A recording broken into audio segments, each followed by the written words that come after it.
Oke. Bismillahirrahmanirrahim. Assalamualaikum warahmatullahi wabarakatuh.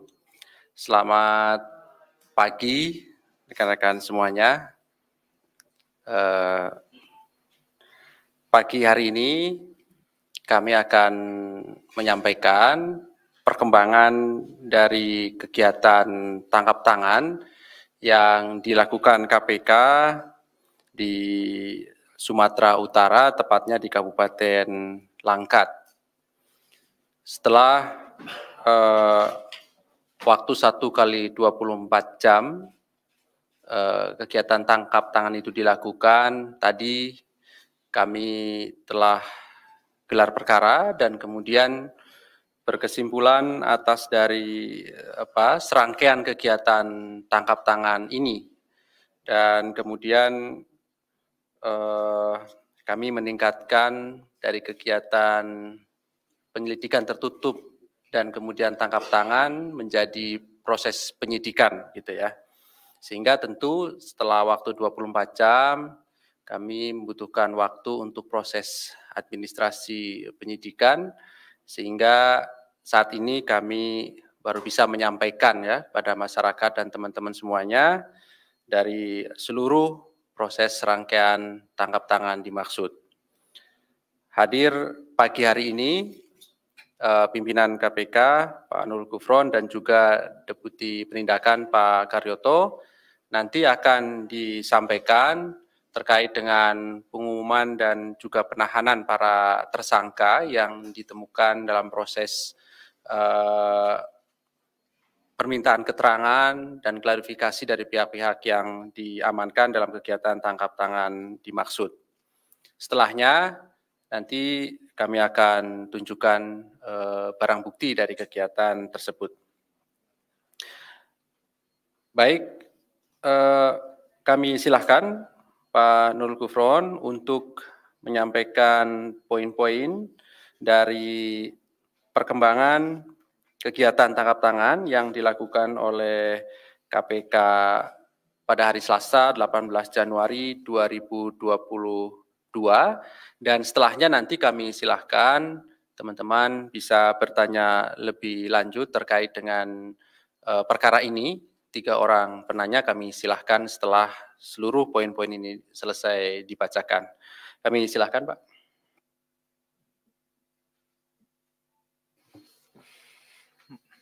Saya mohon untuk buka masker ya. Bismillahirrahmanirrahim. Assalamualaikum warahmatullahi wabarakatuh. Selamat pagi, salam sejahtera untuk kita semua. Om Swastiastu, Namo Buddhaya, salam kebajikan.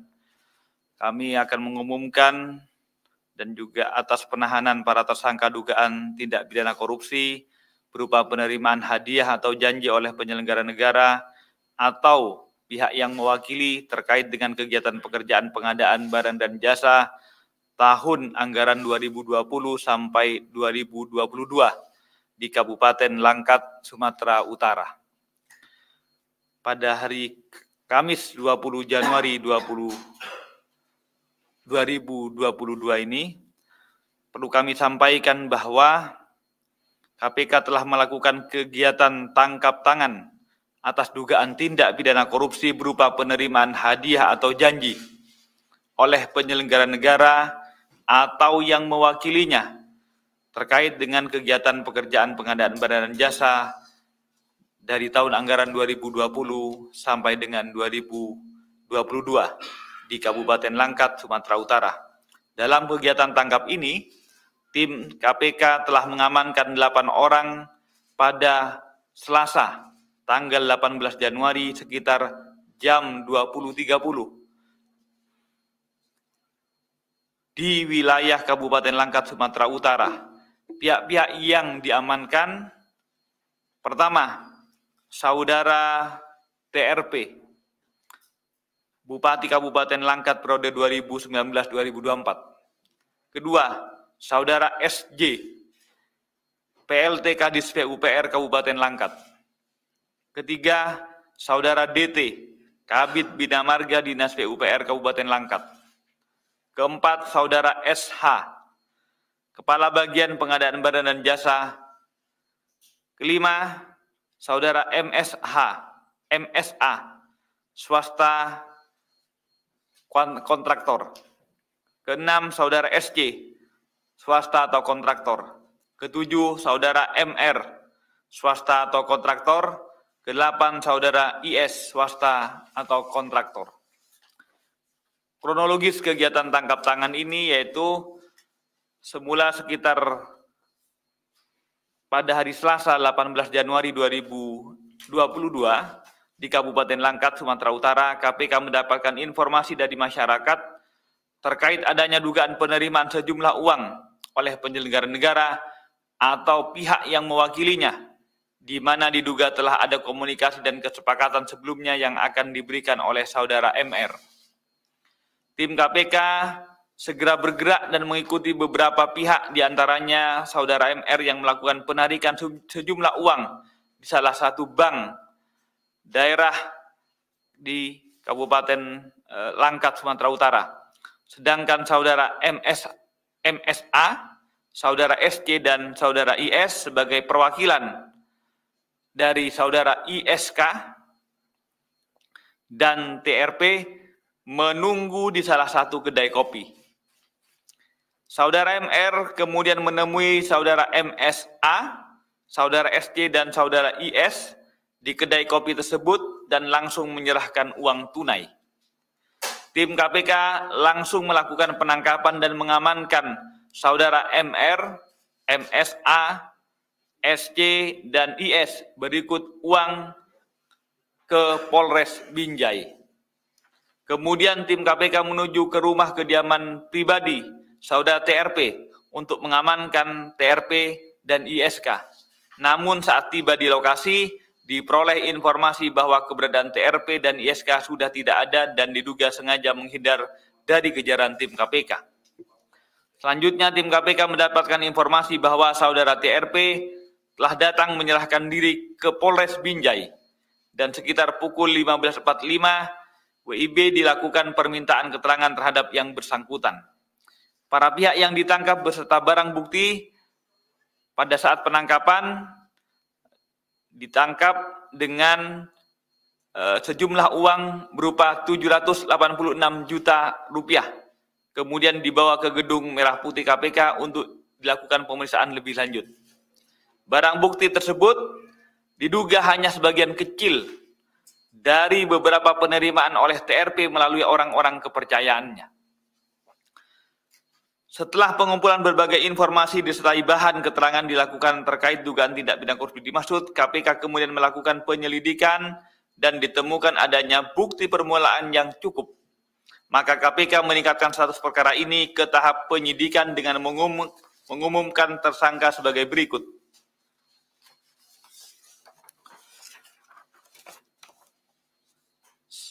Pemberi, Saudara MR dari pihak swasta.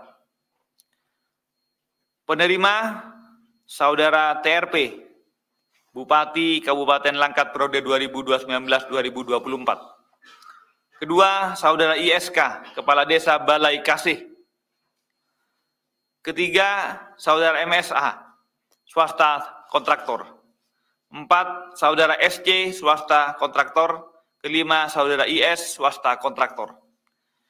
Konstruksi perkara diduga telah terjadi rangkaian kegiatan yang diduga merupakan tindak pidana korupsi sebagai berikut, yaitu sekitar tahun 2020 hingga saat ini 2022 pada saat tertangkap, Saudara TSK, Saudara tersangka TRP, Bupati Kabupaten Langkat periode 2019-2024, bersama dengan Saudara TSK yang adalah saudara kandung dari saudara TRP diduga melakukan pengaturan dalam pelaksanaan paket proyek pekerjaan infrastruktur di Kabupaten Langkat.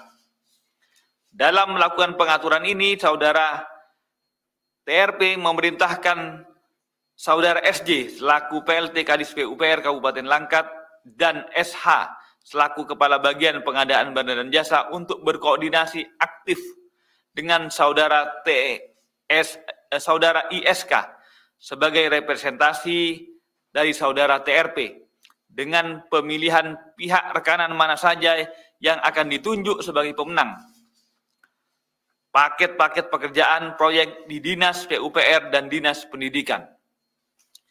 Agar bisa menjadi pemenang paket proyek pekerjaan, diduga ada permintaan persentase fee oleh saudara TRP melalui saudara ISK dengan nilai persentase 15% dari nilai proyek untuk paket pekerjaan melalui tahapan lelang dan untuk paket proyek yang dengan paket penunjukan langsung persentasenya 16,5%. Jadi untuk yang melalui lelang itu 15%, untuk yang melalui PL penunjukan langsung persentasenya 16,5%.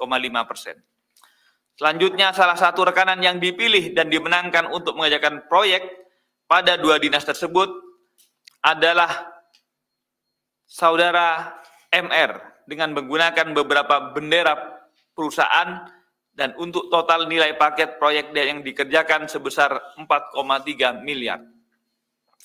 Selain dikerjakan oleh pihak rekanan, ada juga beberapa proyek yang dikerjakan oleh saudara TRP melalui perusahaan milik ISK sendiri.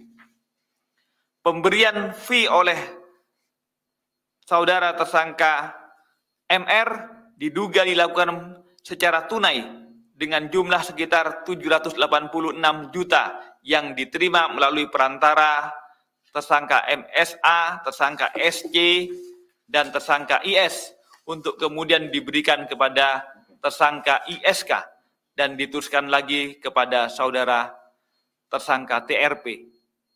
Diduga dalam penerimaan sampai dengan pengelolaan uang fee dimaksud dari berbagai proyek di Kabupaten Langkat, saudara tersangka TRP menggunakan orang-orang kepercayaannya dimaksud yaitu saudara tersangka ISK, saudara tersangka MSA, saudara tersangka SC, dan saudara tersangka IS.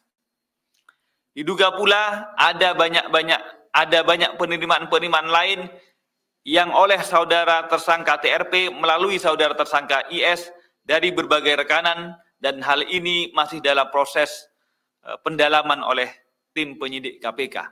Jadi apa yang kami tangkap dan kemudian mendapatkan barang bukti berupa 786 juta dimaksud itu adalah sebagian kecil.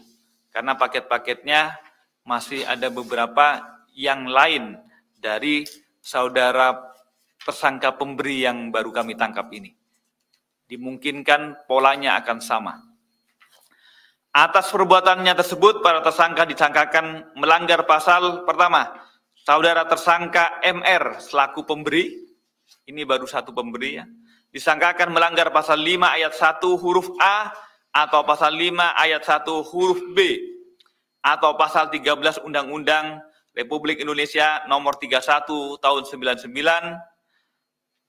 tentang pemberantasan tindak pidana korupsi sebagaimana telah dirubah dengan Undang-Undang nomor 20 2001 tentang perubahan atas Undang-Undang 3199 tentang pemberantasan tindak pidana korupsi.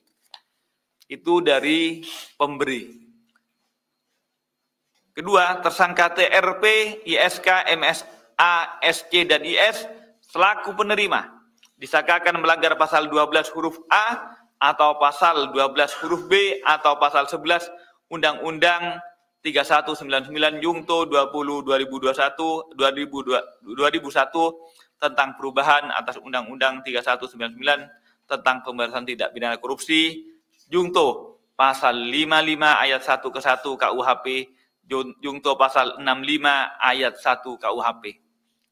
Untuk proses penyidikan dilakukan upaya paksa penahanan oleh tim penyidik bagi tersangka untuk 20 hari pertama, terhitung mulai tanggal 19 Januari 2022 sampai dengan 7 Februari 2022 di rutan KPK.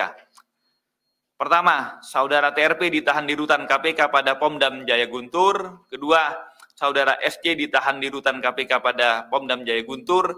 Saudara MSA ditahan di rutan Polres Metro Jakarta Pusat. Keempat, saudara IS ditahan di rutan Polres Jakarta Timur. 6, saudara MR ditahan di rutan KPK Gedung Merah Putih. KPK mendapatkan informasi bahwa atas bantuan pihak kepolisian daerah Sumatera Utara, karena sampai saat ini tersangka ISK belum berada di ruang atau di gedung KPK ini, tapi kami sudah mendapatkan informasi bahwa saudara tersangka ISK saat ini telah juga diamankan oleh tim dan segera dibawa ke Polres Binjai untuk pemerintahan keterangan. Jadi masih di Binjai, belum dibawa ke Jakarta. KPK sekali lagi berterima kasih kepada para pihak, termasuk dan khususnya kepada Kepolisian Daerah Sumatera Utara yang telah turut membantu dalam rangkaian kegiatan tangkap tangan ini. KPK prihatin dengan masih banyaknya tindak pidana korupsi, terlebih melibatkan pejabat publik dalam sebagai penyelenggara negara yang memegang tampuk amanah rakyat, bermufakat jahat dengan pihak-pihak tertentu untuk memperkaya dirinya maupun orang lain dengan cara-cara yang tidak jujur. APBD setempat yang semestinya pro rakyat, tapi kemudian digunakan dengan niatan untuk memperkaya diri. KPK juga mengimbau kepada perbankan ataupun pihak-pihak jasa keuangan lainnya, jika menemui atau melayani transaksi keuangan yang mencurigakan atau patut diduga ada indikasi tindak pidana korupsi, yaitu contohnya adalah penarikan dalam jumlah yang besar, agar dapatnya menyampaikan kepada KPK ataupun aparat penegak hukum lainnya. KPK berharap dari rentetan kegiatan tangkap tangan pada beberapa pekan terakhir ini, karena sudah ini yang keempat di bulan Januari, ketiga di bulan Januari, masih 1 bulan sudah 3 kali, kami berharap ini tidak akan terjadi kembali. Dan karenanya kami berharap penangkapan demi penangkapan ini memberikan efek jerah sekaligus pembelajaran bagi masyarakat agar tidak melakukan lagi korupsi, agar jerah dan takut untuk melakukan korupsi. Sehingga kita berharap Indonesia bisa benar-benar bebas dari korupsi. Demikian yang dapat kami sampaikan. Saya kembalikan ke Mas Ali Fikri. Wassalamualaikum warahmatullahi wabarakatuh. Selamat pagi. Sebelum sebentar Mas Mara ya, sebelumnya ya. Baik, terima kasih Pak Nur Gufron yang telah menyampaikan poin-poin dari kegiatan tangkap tangan. Pada prinsipnya bahwa KPK menetapkan 6 orang sebagai tersangka dan pagi hari ini 5 orang telah dilakukan penahanan, 1 sudah ditangkap dan diamankan di Polres Binjai. Tentu besok rencananya akan dibawa ke Jakarta. Berikutnya kami tunjukkan barang bukti dari kegiatan tangkap tangan ini.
Cukup ya. Terima kasih.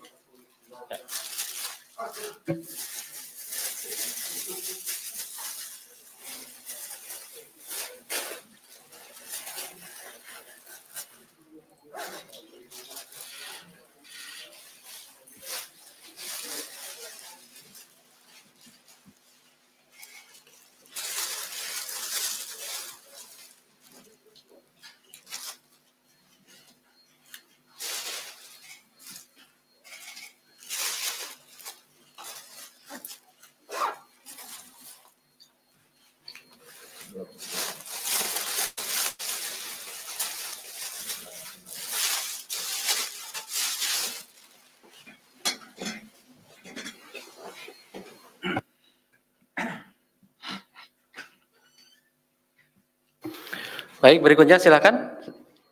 Satu, di tengah. Dua, ada lagi? Dua dulu ya. Oke, dua dulu. Silakan, Mas Mario.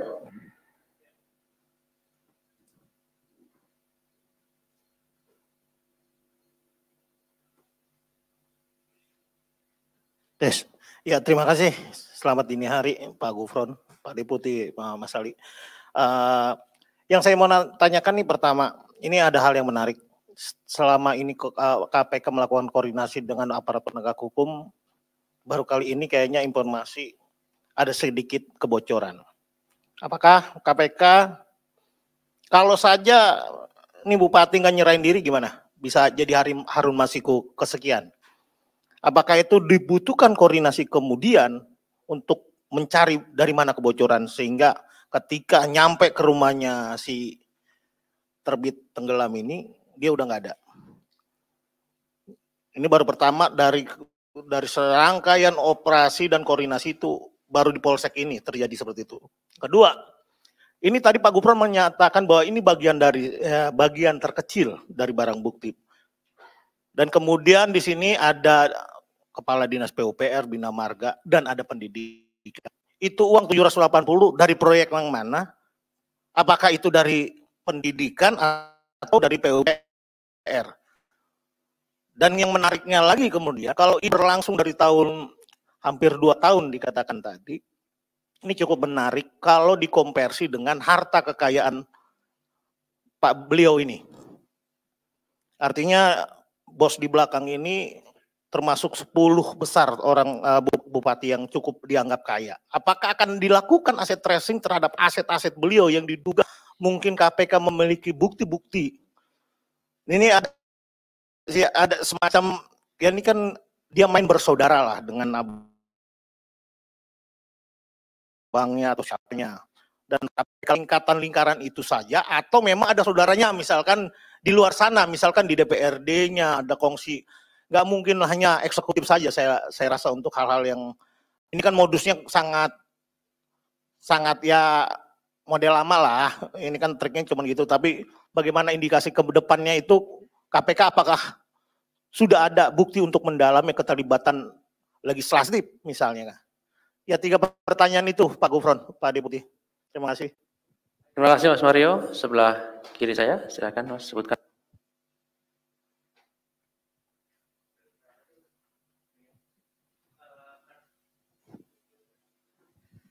Selamat pagi Bapak-Bapak sekalian. Pak.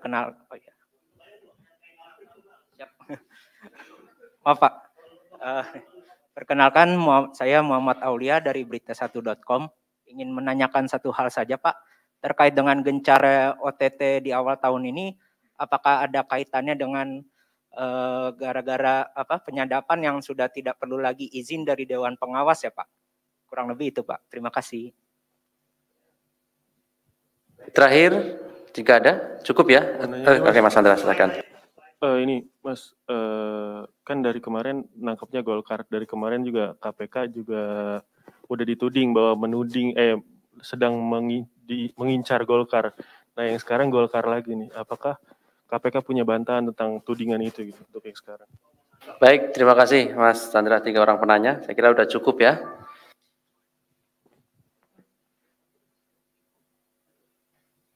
Silakan Pak Karyoto dulu hal-hal yang secara teknis bisa jelaskan nanti lebihnya saya. Terima kasih. Selamat pagi rekan-rekan semua yang menunggu dengan sabar. Sebenarnya sama-sama sabar, kami juga sabar juga menunggu. Yang pertama ini kalau pertanyaan Pak Mario kalau nggak dibatasi bisa 20-30. Pertama masalah adanya indikasi kebocoran sebenarnya tidak bersumber dari mana-mana, tapi dari lapangan saja. Karena kalau ketika orang sudah ditangkap, ya kepanikan orang itu akan terlihat kemana-mana. Ya, mungkin satu yang sempat pegang handphone langsung memberitahu dan lain-lain. Kami belum pastikan tidak ada kebocoran dari mana-mana, apalagi sumbernya dari dalam tidak ada. Karena ini penyelidikannya juga sudah cukup lama, sudah dari tahun 2020. Kemudian Pak Gufron menyampaikan dalam rilisnya bahwa ini adalah bagian kecil. Beberapa modus-modus operandi yang dilakukan oleh para kepala daerah ataupun para pelaku yang telah ditangkap di kami, kebanyakan ya, kalau tidak jual beli jabatan, ya, perizinan, kemudian masalah lelang, tender, dan lain-lain. Nah, dari yang satu hal ini terkait PUPR, ya, kontraktor-kontraktor terkait dengan tidak menutup kemungkinan karena modus operandi yang menggunakan cek kemudian di tunai ini tentunya juga dan beberapa informasi yang kita dapatkan ini agak-agak begitu vulgar. Apakah karena jauh dari pantauan KPK atau apa, tapi nyatanya juga ditangkap oleh KPK. Nah, ini nanti akan kita teliti keterkaitan misalnya dengan pengambilan-pengambilan itu apakah ada cek-cek yang lain yang telah dicairkan oleh orang-orang yang ada dalam keterlibatan pada saat ini. Kemudian sebagai kewajiban kita di sini KPK untuk melakukan penyidikan lebih lanjut akan dilihat lagi nanti apakah dari hulu ke hilir atau hilir ke hulu. Nanti dengan berbagai macam cara penyidik akan punya cara-cara itu. Dari awal besok kita akan melakukan pencarian yang secara paksa. Kemudian dikaitkan juga dengan profil tersangka ini melalui LHKPN-nya bagaimana, dan mungkin juga akan adanya pengaduan-pengaduan masyarakat lain yang nanti akan kita cek ke PLPM apakah ada, sehingga ini akan menjadikan sebuah penelusuran secara tadi baik dari hulu ke hilir maupun hilir ke hulu. Kemudian menyangkut masalah kroni, ini sekaligus menjawab dari Pak Mario, ya dimungkinkan saja nanti yang baru nampak ini baru satu.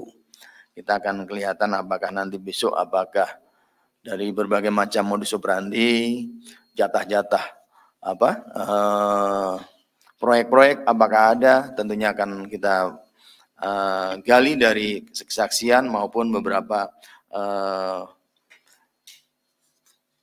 saksi-saksi yang sudah kita dapatkan, dan kemungkinan pada saat upaya-upaya pencarian dengan cara-cara tertentu nanti kalau memang itu akan berkembang ya kita akan kembangkan baik dari sisi proyek, baik dari sisi para pelaku-pelaku yang terlibat. Nah, kembali ini Pak Mario selalu nanya masalah legislatif. Ini masih prematur ya kalau sekarang. Nanti kita lihat saja apakah ada keterlibatan itu berdasarkan alat bukti yang kita temukan. Kemudian masalah OTT, saya rasa ada izin atau tidak ada izin nggak ada masalah ya. Ini kita lebih teliti ya, karena Dewas juga di sana diawaki oleh narasumber dan orang-orang yang sudah betul-betul berpengalaman. Pada saat kita melakukan penyadapan yang melalui prosedur izin pun tidak menghambat juga tidak. Kemudian masalah kecepatan juga tidak. Kebocoran juga saya rasa tidak ada. Yang terakhir dari Mas, apakah kok Golkar ya? Menurut kami ini hanya apesnya saja lah. Karena selama ini ranjau-ranjau yang ditebar oleh KPK cukup banyak. Jumlahnya bukan hanya 10 atau 20, tapi ratusan. Ya kalau ada laporan pengaduan dari masyarakat yang menyangkut profil A, B, C, Ya, kita tidak memandang warnanya tidak, tetapi berdasarkan laporan yang ada. Kemudian ditindaklanjuti dengan cara-cara kita, secara undang-undang kita legalkan untuk melakukan penyadapan, ya. Kalau yang tidak terpantau ya nasibnya aja mungkin masih belum tertangkap. Nah, sekali lagi pada para kepala daerah ini menjadi pembelajaran bersama bahwa apapun citanya APBD, APBN itu adalah dipertanggungjawabkan untuk pembangunan, bukan untuk kepentingan pribadi atau kepentingan kelompok. Mungkin itu, Pak. Terima kasih. Oke, saya tegaskan saja dari disampaikan oleh Pak Karyoto. Intinya, karena polanya ini adalah untuk yang tender 15%, untuk yang PL 16,5%, itu artinya kan terpola. Sementara yang kami tangkap ini baru dari satu pemberi.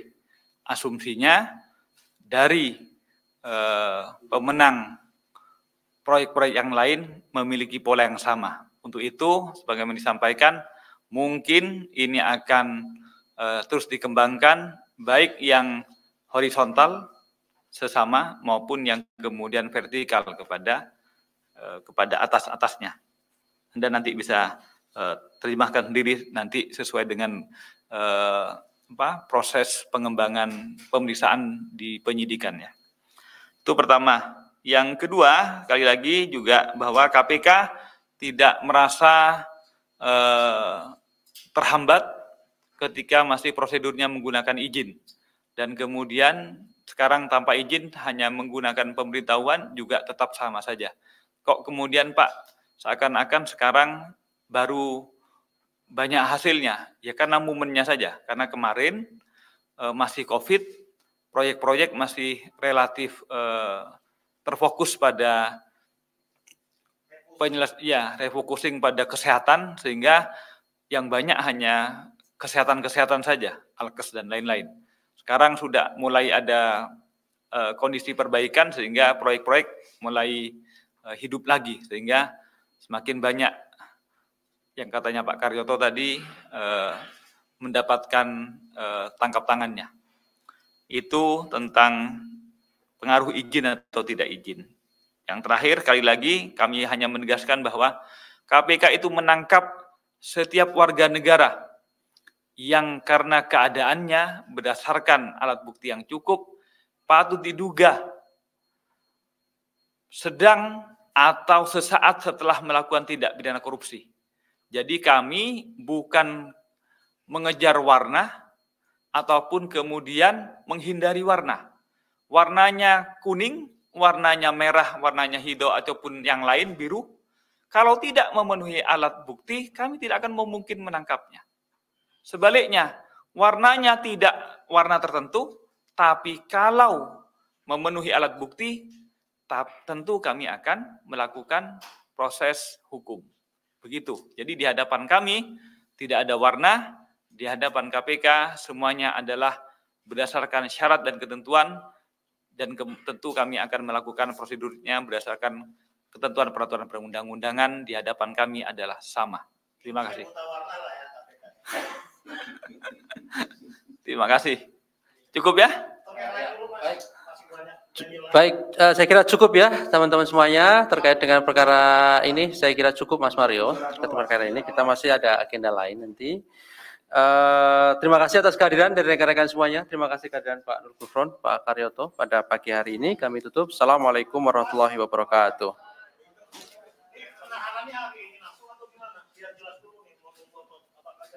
Oh, yang satu. Enggak, yang ini nih, sekarang. Oh, sudah. Kan kami sudah jelaskan tadi. Nah, ini naik lagi.